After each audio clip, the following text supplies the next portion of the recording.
If you were concerned there wouldn't be enough unsubtle apiculture metaphors for meting out justice via hellacious ass-whooping in The Beekeeper, you can relax.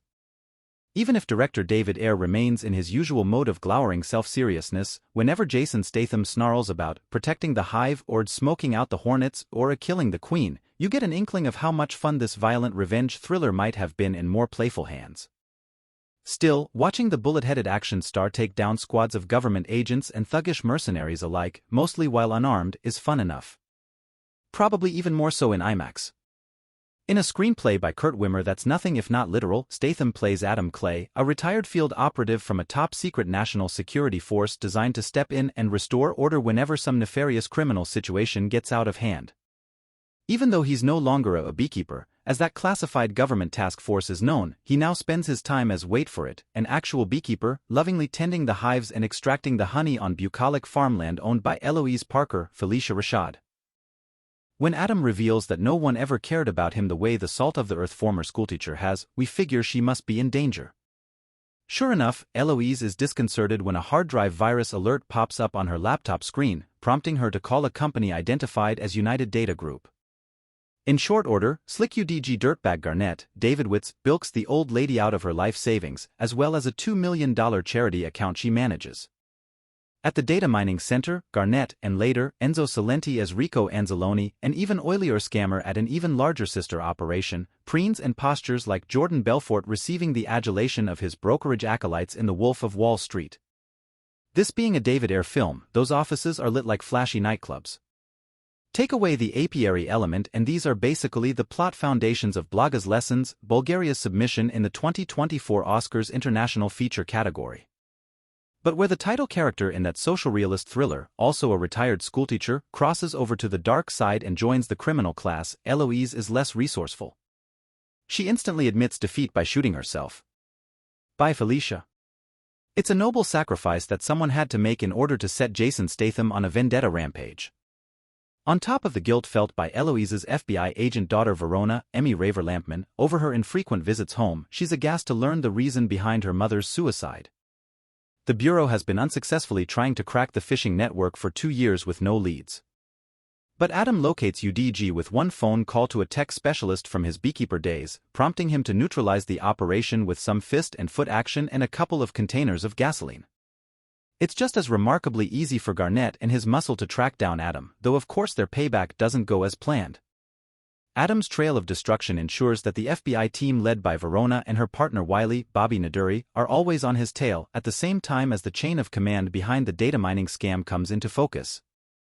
Each of the many phishing centers answers to Derek Danforth, Josh Hutcherson, a douchey 28-year-old rich kid cokehead who tools around his office on a skateboard in extraordinarily ugly outfits, that puke green suit, and bad highlights. The casting against type of nice guy Hutcherson is certainly a choice, but not one that the actor or Wimmer's dialogue can turn into a credible or interesting villain. There's some amusement in the withering disdain of Jeremy Irons as Wallace Westwild, a former CIA director who's now an overqualified babysitter, employed by Derek's powerful mother, Jessica Danforth, Gemma Redgrave, to keep the reprobate brat out of trouble. The exact nature of Jessica's public-facing position is a key late reveal.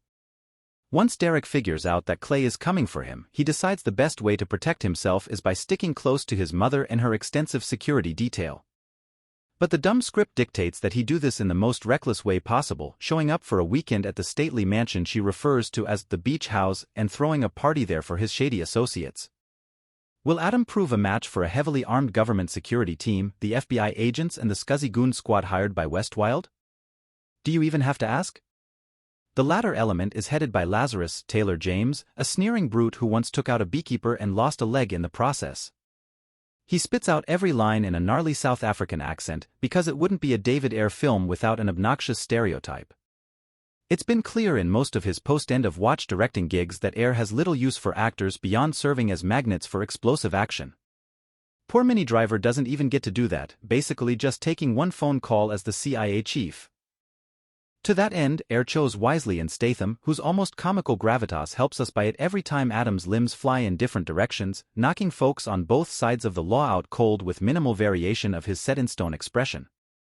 He pauses long enough here and there to outline his moral code in speeches about the evils of stealing from defenseless old people, and he generally reserves his kills for the true wrongdoers. Watching Statham's clay swiftly repurpose the weapons of his assailants and make use of everything from a fire extinguisher to elevator cables to a large jar of honey to bring them down is far more diverting than this movie has a right to be. One of the more entertaining clashes is with his replacement Beekeeper, a vicious WMD known as Anisette Megan Le, who appears to have taken her style tips from Prince. Her shimmering purple metallic coat seems an oddly conspicuous wardrobe choice for someone from a clandestine organization. Not to mention highly flammable. Ayer pumps everything up with a muscular shooting style, big-ass sound design, antsy cutting and a juddering score by David Sardi and Jared Michael Fry that leans into the brooding intensity. The notion that anyone might make a beeline to turn this punch-drunk nonsense into a new Statham franchise seems unlikely. But if that were to happen, let's hope the next installment lands a director more willing to tap into the inherent humor in its star's almost superhuman badassery.